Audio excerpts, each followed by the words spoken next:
최경영의 최강 시사와 함께하고 계십니다. 네, 국민의힘 전당대회 룰 성탄절 전에 개정할 계획입니다. 당신 100%의 힘이 실리고 있고요. 그런데 반론은 만만치가 않습니다. 당권 주자인 국민의힘 김기현 의원 연결돼 있습니다. 안녕하세요. 네, 김기현입니다. 반갑습니다. 예, 반갑습니다. 전당대회 지금 이슈 짚어보기 전에 감사원이 문재인 정부 통계 조작 의혹 감사를 한다고 하고 민주당 관련해서 감사원이 윤석열 정부의 야당 탄압 앞잡이가 되고 있다 이렇게 이제 비판을 하고 있는데 그 내용은 어떻게 보셨습니까? 우선 처음부터 문재인 정부가 갑자기 통계청장이 마음에 들지 않는다고 막 갑자기 경질한 다음에 새롭게 임명된 통계청장이 정부 입맛에 잘 맞는 보고하겠다고 하는 형태의 그런 내부 보고를 했다는 것 아닙니까? 그렇다 그러면 이것은 매우 심각한 문제라는 생각을 그 당시부터 했었는데 안나 다를까 그 실체가 이제 드러나고 있는 것이라고 보고요. 이제 정권이 바뀌었다고 해가지고 산수교과서를 바꾸는 것과 마찬가지다. 예를 든다면 어떤 정권이 들어선다 하더라도 산수교과서는 1-2는 3이라고 해야 되는데 정권이 바뀌자마자 1-2가 4가 되는 산수교과서를 만드는 꼴이다. 그런 생각이 들고요. 기업의 경우도 아주 우리가 흔히 봅니다만은 분식회계를 통해서 사기를 쳤다 해서 많은 사람들이 구속되고 있지 않습니까? 분명히 그 A라는 기업이 손실이 생겼는데도 불구하고 이익이 생겼다고 해서 분식회계를 해서 보고한 다음에 그 대주주들이 배당금을 챙겨가 버리면 회사는 망하는 거거든요. 그런 형태로 만약 분식회계를 한 것이라 그러면 이거는 국민을 속이는 것이다. 네. 그 의도는 아마도 소득주도 성장이라는 터무니없는 국적불명의 엉터리 정책을 펼치면서 그 성과가 나쁘다고 하는 것이 증명될 것 같으니까 결국 분식 통계를 한 것이다 라고 이렇게 짐작이 됐기 때문에 만약 이것이 사실이라고 밝혀지면 이건 엄벌 중에서도 최고의 엄벌을 해야 된다고 생각합니다. 예, 내용이 좀 더 확실해지면 여쭤보기로 하고요. 전당대회 관련해서 여쭤볼게요. 그 100%는 확정이 된 겁니까? 글쎄 저는 그런 부분에 대해서 잘 아는 바가 없고요. 예. 저는 당 지도부에 있지도 않고 또 그런 논의에 대해서 관심을 기울이지도 않기 때문에 예. 선수가 룰이 어떻게 되는데 신경 쓸 템이 어디 있습니까? 열심히 연습 훈련해가지고 선수가 이 시합에서 이기도록 하는 데 관심 있는 것이어서 자세한 내용은 잘 알지 못합니다. 근데 보도들이긴 합니다만은 대통령이 사석에서 당원 투표 100%가 낫지 않나 이런 말을 했다고 하는데 혹시 관련해서 들으신 건 없으세요? 저는 전혀 모르는 얘기인데 보도가 되어서 그런 일이 있었는지 없이 자체도 잘 모릅니다만. 아, 그래요? 예, 그런데 아니 국회의원 선거 때도 보통 2-3개월 전에 다 선거법 고치거든요.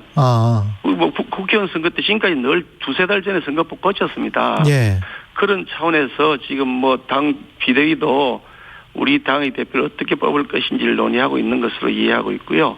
제가 전국을 다니면서 이게 당원 교육을 시간 낼 때마다 하고 있는데 많은 분들이 손을 들어서 말씀하시기를 왜 당 대표를 뽑는데 외부의 사람들이 그게 들어와서 개입을 하느냐. 특히 민주당 지지자들이 들어와서 우리 당 대표를 뽑는다 그러면 역선택을 하게 되는데 그게 말이 되느냐는 얘기를 한결같이 많이 하세요. 예. 그런데 많은 우리 당원들이 표출하고 있는 의사가 있으면 그걸 당 지도부가 또 수용하는 것이고 하는 것이지 당원들이 뭐라 그러든 당 지도부는 그냥 내 길 간다 이렇게 할 수는 없는 거니까 그런 의사를 수렴하는 과정이 아닐까 생각합니다. 예, 의원님도 그러면 당심을 온전히 받드는 100% 쪽으로 선호하시는 것 같습니다. 지금 말씀하시는 거 보니까. 저는 한 번도 그걸 선호한다고 말씀드린 적이 없고요. 예. 그런데 우리 당원들의 의사를 보면 한결같이 우리 당원들의 의사가 확실하게 반영돼야 된다고 요구하고 있으니 예. 그것이 원론적으로는 바람직하다는 말씀을 드렸을 뿐이지. 예. 아니 선수가 룰이 어떻게 되든 그거 무슨 상관이 있습니까? 끝까지 뛰어서 이기도록 노력하는 거지. 그건 관심이 별로 두고 있지 않습니다. 그렇기는 한데 이론적으로 보면 그 말씀도 맞습니다. 당신 100% 이것도 당원들한테 전해 들었다는 그 이야기도 맞는 것 같은데 국고보조금을 받고 있잖아요. 우리나라 같은 경우는 공영정당제니까. 그래서 당신 100%로 가면 이게 약간 사사롭게 된다고 할까? 국고보조금도 그러면 받지 말아야 되는 거 아닌가? 이렇게 반론을 할 수도 있을 것 같은데 어떻게 생각하십니까? 그건 무리한 주장인가요? 억지 경광 부여 같고요. 예. 국고 보조금을 받는 것하고 당 대표를 뽑는 것하고 연결하는 것은 과도한 그 억지 해석 같고요. 예. 아니 당 대표를 뽑는데 당 구성원들이 뽑는 것이고 예. 그런 다음에 거기에 따라서 그것이 결과를 가지고 국민들에게 심판을 받는 것이지. 예.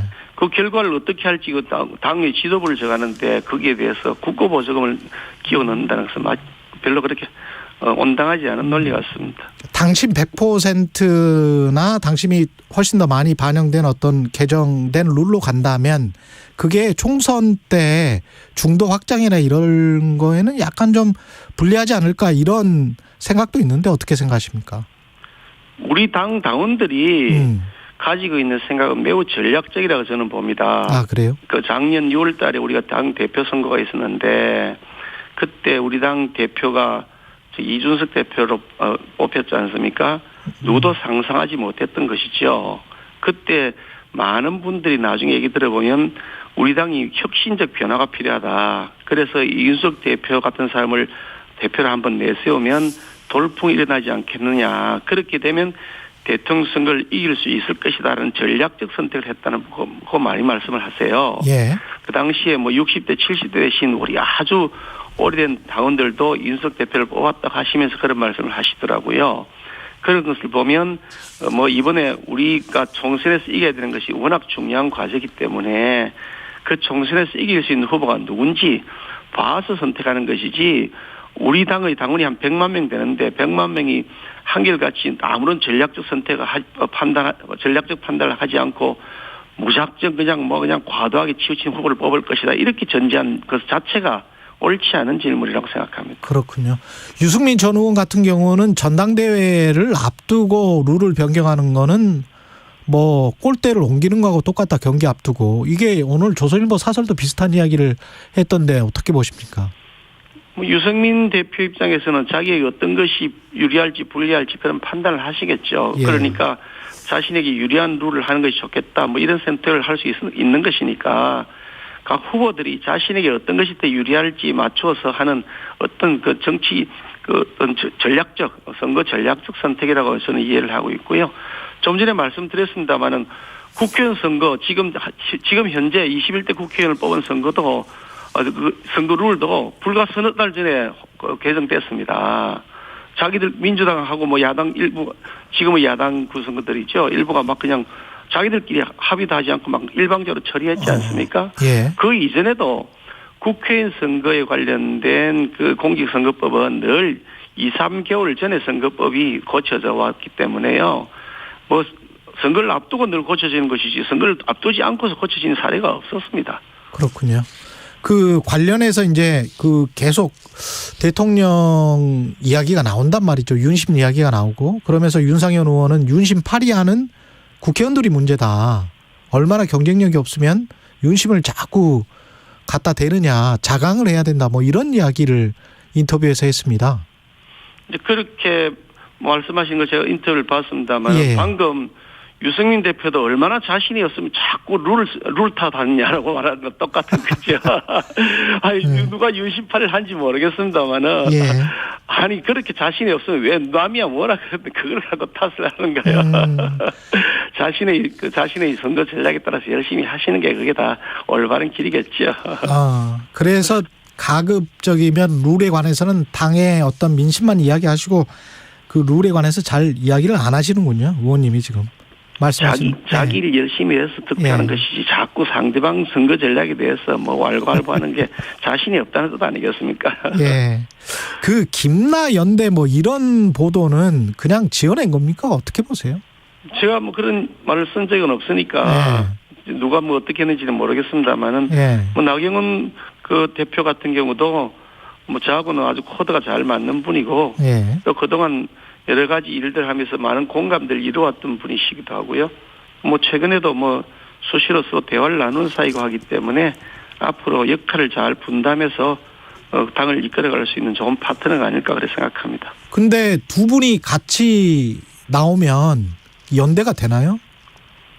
뭐 두 분이 나온다 안 나온 저는 일단 무조건 출마할 겁니다. 그러니까 나경원 대표가 출마할지 안 할지 제가 알 수가 없기 때문에 예. 그걸 가정적 전질해서 말씀드리기는 쉽지 않을 것 같고요. 예. 나 대표가 지금 맡아 있는 직책 자체가 굉장히 중요한 일이죠. 국가적으로 미래를 위해서 꼭 필요한 중요한 어젠다들인데요. 이제 저출산 고령 사회 대책을 어떻게 할 거냐, 예. 또 기후 이런 그 위기 상황에서 기후 환경에 대한 그 국제적 관계를 어떻게 할 거냐 그런 것에 대한 책임을 맡고 있는 자리였어요. 대통령께서 또 그 자리가 꼭 나경원 대표에게 적임자이기도 하고 또 잘할 수 있을 것이라고 믿고서 맡길 것이니까 그런 점들도 다 고려해서 아마 최선의 선택을 하시지 않을까 생각합니다. 최선의 선택을 하면서 어떤 김기현 의원을 지지하는 뉘앙스나 어떤 공식적인 뭐 발언을 할 수도 있겠다는 생각이 드네요. 지금 말씀하신 우리 거에. 최경 앵커께서 그렇게 딱 선택을 해서 하라고 하시죠. 뭐. 김장연대는 덜 익은 생김치다. 이게 윤상현 의원의 비판인데요. 어떻게 생각하세요, 이거는? 김장은 처음에 담을 때 또 김장 담을 때 그때 푸푸한 그것도 맛있죠. 맛있습니다. 예, 그것도 맛있다. 예. 뭐 풋김치도 맛있고 푹 사갔을 때도 맛있고요. 예. 그러니까 맛있는 김치를 맛있게 잘 김장을 잘 담궈서 먹도록 하는 것. 그게 김장 담그는 사람이 솜씨 아니겠습니까? 그러면 김나연대, 김장연대 다 부인은 안 하시니까 이게 함께 하면서 당을 크게 아우를 수 있는 김기현이다. 이거를 지금 보여주고 싶으신 것 같기도 합니다. 저는 그동안 그 원내대표 1년 동안 장년을 하면서 예. 당내 어느 계파에 속해 있지 않았고요. 원내대표 선거할 때도 어느 계파에 제가 속해 있지 않은 독립군으로 선거에 제가 임한다고 공식적으로 발표됐었고요. 예. 그리고 맡은 다음에도 어느 계파에 치우치지 않고 매우 통합적으로 당을 이끌어왔다고 저는 자부하고 있습니다. 그래서 제가 맡았던 1년 동안 당내 분란 없이 잘 이끌어서 대통령 선거도 이겼고 이어지는 지방선거도 이겼단 말이죠. 예. 그러니까 제가 맡아서 앞으로 만약에 당을 이끌게 된다면 그런 면에서 당내 여러 가지 내부의 소란 같은 것들 다 잠재워지고 통합된 목소리로 한 몸이 되어서 한 보이스를 내면서 가게 될 것이다. 그래서 내후년 총선에서 통합의 시너지를 낼 수 있을 것이다. 그렇게 말씀드리고 싶습니다. 딱 하나만 권성동 의원의 경쟁력에 관해서는 어떻게 생각하세요? 당대표 나오면? 권성동 의원도 굉장히 훌륭한 장점을 많이 갖고 계신 분이시죠. 예. 그리고 뭐 여러분들이 뭐 다양하게 이렇게 의견을 제시하는 과정에서 또 권성동 의원이 굉장히 나름대로 의미가 있는 색깔이 있는 말씀들을 많이 주시기 때문에 예. 좋은 분이라고 생각하고요. 또 서로 간에 뭐 여러 가지 교감을 많이 하고 있는 분이시기도 하니까 뭐 여러 가지 또 앞으로 필요하면 또 논의를 하도록 하겠습니다. 알겠습니다. 김기현 국민의힘 의원이었습니다. 고맙습니다. 감사합니다.